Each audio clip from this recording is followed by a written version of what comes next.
अस्सलामुअलैकुम स्टूडेंट्स, मेरा नाम है अब्दुल अब्बास। आज की वीडियो में हम मैथमेटिक्स का जो मश्क नंबर 1 है वो हम सॉल्व करने जा रहे हैं। तो लेक्चर स्टार्ट करने से पहले मेरे तमाम स्टूडेंट्स से रिक्वेस्ट है कि जामिया सईदा खातून जन्नत के यूट्यूब चैनल को सब्सक्राइब कर दें, इस वीडियो को लाइक कर दें और अपने फ्रेंड के साथ, क्लास फेलोज़ के साथ शेयर कर दें। इसके अलावा अगर आप डिस्पेंसर टेक्नोलॉजी पार्ट 1 या किसी भी पैरामेडिकल कोर्स के नोट्स आप बाय करना चाहते हैं, व्हाट्सएप पर का लिंक जो है वो आपको स्क्रीन पर शो हो रहा होगा, तो उस पर आपने कांटेक्ट कर लेना है। तो आज का जो हमारा लेक्चर है वो हमने आज सॉल्व करना है 1.1। जैसा कि आपको पता है कि हमने पिछले लेक्चर में रैशनल नंबर्स और इरैशनल नंबर्स के बारे में पढ़ा था।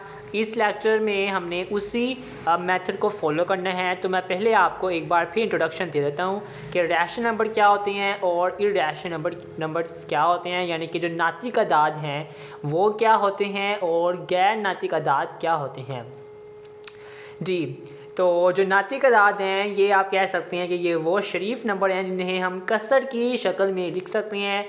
फॉर एग्ज़ाम्पल हम इनको p/q की शक्ल में लिख सकते हैं और जो ये शक्ल है इसको हम कसर की शक्ल में कहते हैं। ठीक हो गया,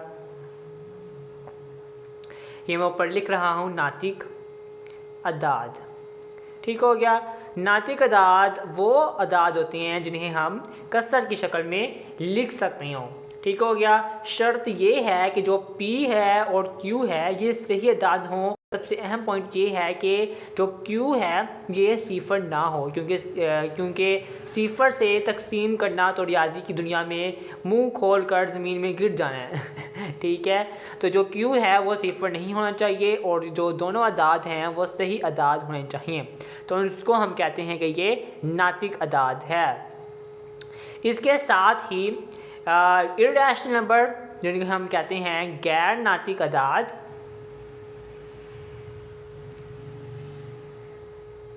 जी, तो जो गैर नातिक अदाद हैं ये ऐसे अदाद होते हैं, ऐसे आज़ाद अदाद ये होते हैं जिन्हें हम कसर की शक्ल में नहीं लिख सकते।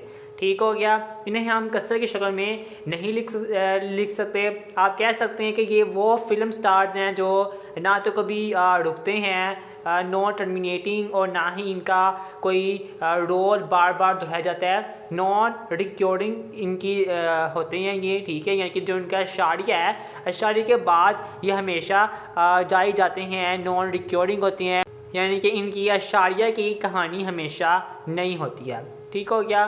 फॉर एग्ज़ाम्पल आपको मैं दे रहा होता हूँ कि जो एक गैर नातिक अदाद है वो किस तरह का आपको दिखेगा। तो 0 हम 34503 और आगे डॉट लगा दें तो हम इसको कह सकते हैं कि ये क्या है, ये गैर नातिक अदाद है। क्यों ये गैर नातिक अदाद है?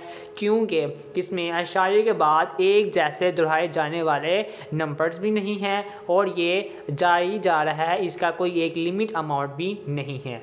जब हम बात करते हैं नातिक अदाद की, तो नातिक अदाद जो हैं ये क्या होता है, ये एक जैसे दोहराए जा रहे होते हैं। अशारिया के बाद एक जैसे जो नंबर्स हैं वो दोहराए जा रहे होते हैं और इनकी जो एक अमाउंट होती है वो एक लिमिटेड अमाउंट होती है। ये बार बार और इन्फिनाइट तक नहीं जा रहे होते।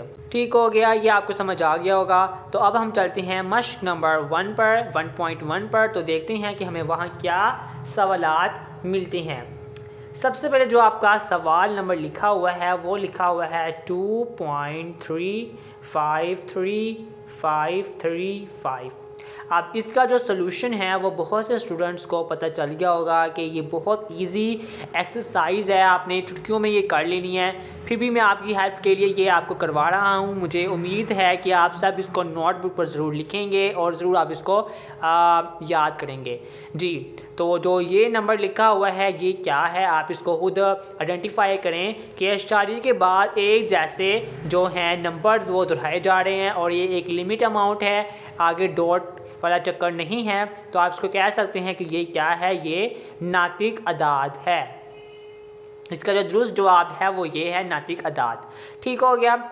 आगे है नंबर 2 क्वेश्चन, जिसमें उन्होंने हमें 0.6 दिया हुआ है और 6 के ऊपर एक बार है। ये बार नंबर्स हैं। अब जिस नंबर के ऊपर अब जिस नंबर के ऊपर ये बार हो तो उसका मतलब ये होता है कि जो वो नंबर होता है वो बार बार दोहराया जा रहा होता है। फॉर एग्ज़ाम्पल इसको अगर हम खोल के लिखें तो ये कुछ इस तरह से होगा कि 0.66666। ठीक हो गया। तो आपको ये भी हमारा पहले सवाल जैसा ही ये भी सवाल है, तो इसमें भी हम वही रूल को फॉलो करेंगे कि जो नंबर्स हैं वो दोहराए जा रहे हैं, और ये भी कौन सा नंबर है, ये भी नातिक अदाद हैं। ठीक हो गया। आगे हम चलते हैं क्वेश्चन नंबर 3 की तरफ। क्वेश्चन नंबर जो 3 है उसमें हमें जो क्वेश्चन मिलता है वो है 2.23667 और आगे हमें छोटे छोटे डॉट मिलते हैं। अब इस क्वेश्चन से हमें अंदाज़ा हो गया है कि ये जो क्वेश्चन है इसमें जो नंबर्स हैं ये दोहराए नहीं जा रहे। ठीक हो गया। और इनकी एक लिमिट अमाउंट भी नहीं है। आगे जो डॉट हैं वो शो कर रहे हैं कि ये इन्फिनाइट तक इनकी अमाउंट है, यानी कि जो ख़त्म नहीं होने वाली। ठीक हो गया।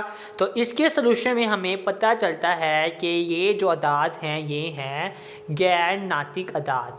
ठीक हो गया। गैर नातिक अदाद कैसे है वो आपको मेरी लास्ट वीडियो देख के आपको पता चल जाएगा, और अभी भी मैंने इंट्रोडक्शन भी दिया है तो आपको अंदाज़ा हो जाना चाहिए। ठीक हो गया।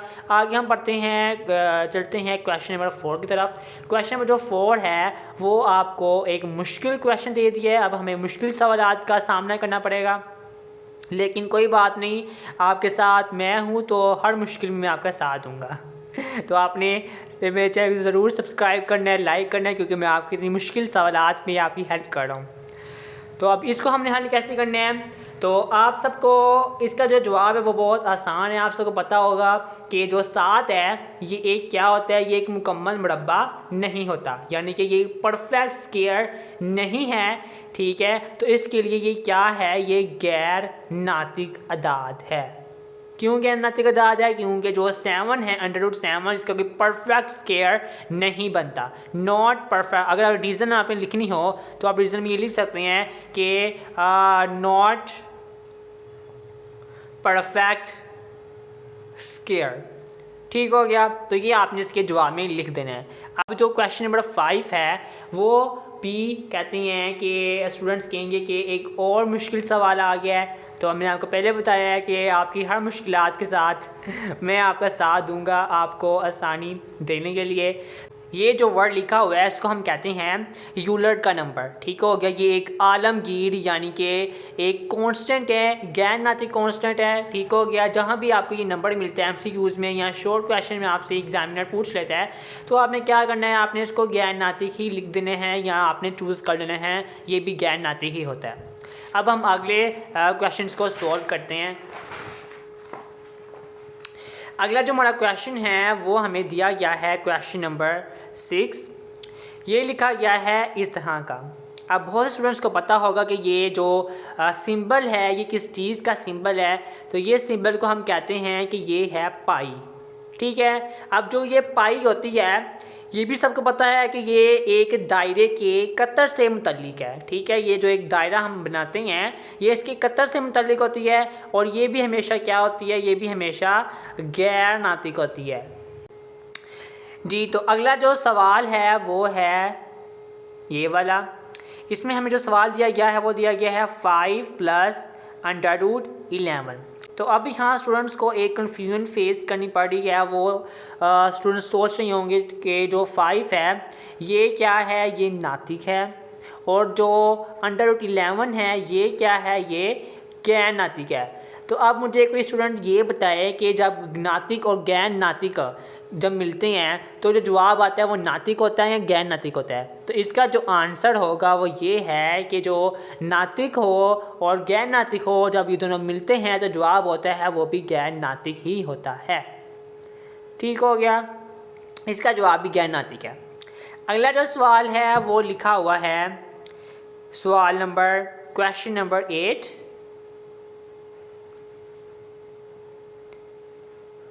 √3 + √13।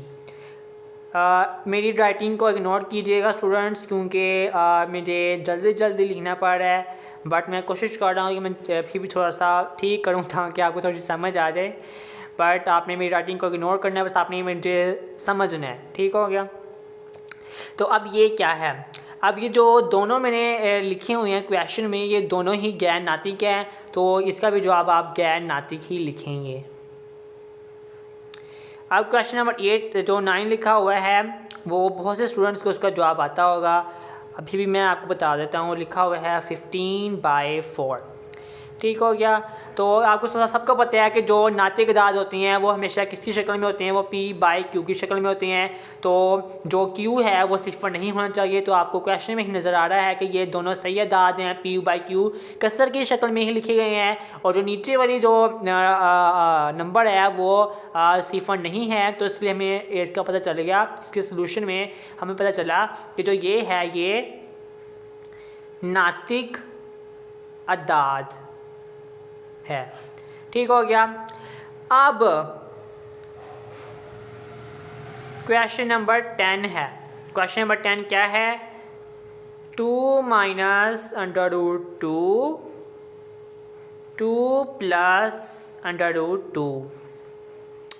अब बच्चों आपको डर लग रहा है ये सवाल देख के कि ये क्या बिला आ गई है। ये देखकर आपने बिल्कुल नहीं डरना। ये जो सवाल है ये अलजेब्रा का फार्मूला है। कौन सा फार्मूला यूज़ किया इन्होंने यूज़ किया है a - b = a² -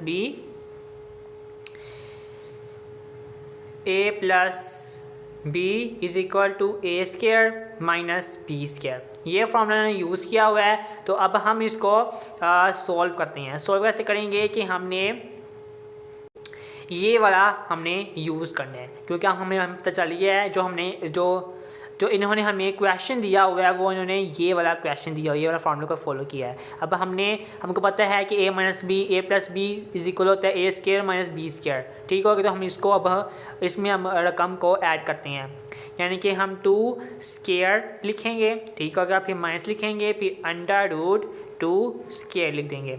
अब इसका जवाब क्या आएगा, 2 क्या होता है, 4 होता है। स्केयर से कैंसिल क्या बचा, 2 बचा। अब 4 में से 2 माइनस करें कितना बचता है, 2। तो 2 क्या है, ये है नातिक अदाद। देखा आपने कितना मैंने मुश्किल सवालात आपको डराने वाले सवाल हैं, लेकिन आपको मैंने बहुत आसान से तरीके से समझा दिया है, ठीक हो गया। तो उम्मीद है आपको समझ आई होगी। ये था हमारा आज का लेक्चर। अगले लेक्चर में हम नेक्स्ट मस्ट को हल करेंगे। मुझे उम्मीद है आपको लेक्चर समझ आई होगी, क्योंकि आपका सवाल हुआ कि बात आपको समझ में ना आई हुई तो आपने ज़रूर कमेंट सेक्शन में पूछना है, मैं आपको ज़रूर इसका आंसर करूँगा। मुझे अपनी दुआ में याद रखिएगा। अल्लाह हाफिज़।